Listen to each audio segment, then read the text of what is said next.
All right, not just one, maybe not just two. What about multiple informants that had penetrated the Trump campaign in the fall of 2016?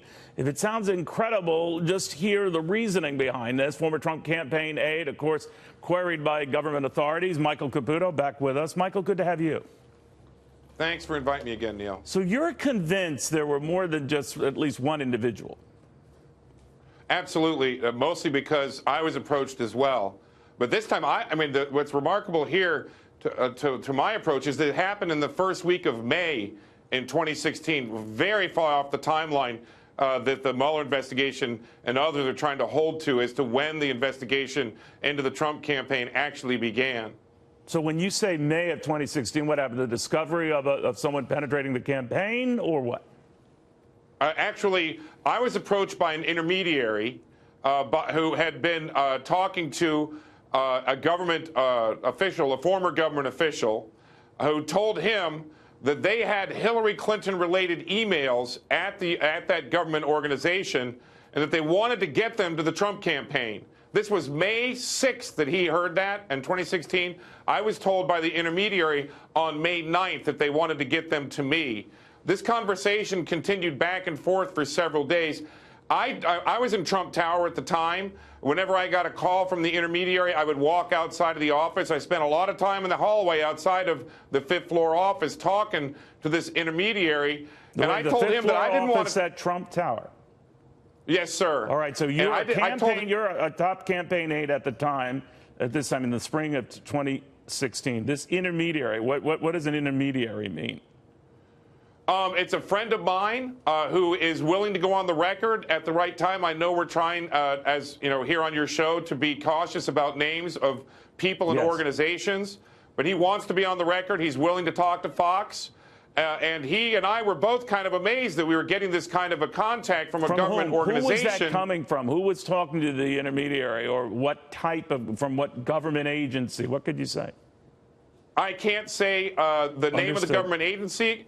Right, but it was a former contractor for that agency who said that actual staff members of the agency had Hillary Clinton's related emails. We believed that to mean, at the time, if you remember the early May, Hillary Clinton had revealed that she had deleted 30,000 emails, and we believed it meant that they had those 30,000 emails.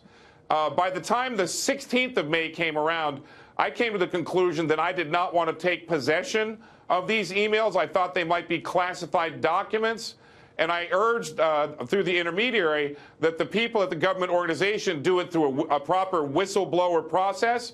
I never revealed this conversation to anyone at the Trump campaign. I was uncomfortable talking about it, and I then broke off contact with that government organization representative. But you knew back then that someone from the outside wanted to connect with someone on the inside of the Trump campaign, beginning with you.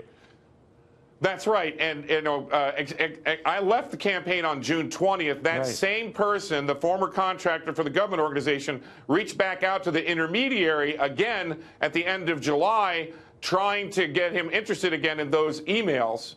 But he again refused to work with them on it. What really disturbed me at the time, Neil, is that I didn't want to be involved in bringing in this kind of information. I thought it made me look kind of kooky on the first week when I came into the campaign to tell them I had access to Hillary Clinton's deleted emails, and then it became very frightening for me. I thought that it was, it could be a crime for me to take them into my own custody. What later on, I gave this information to the House Intelligence Committee. I gave this information to the Senate Intelligence Committee 2 weeks ago, and I gave this information to the Mueller team, and they never reached out to the intermediary to check on it. Wait a minute. So you raised the issue, just to be clear, you raised this issue with Mueller's team when they were questioning you, and they did nothing?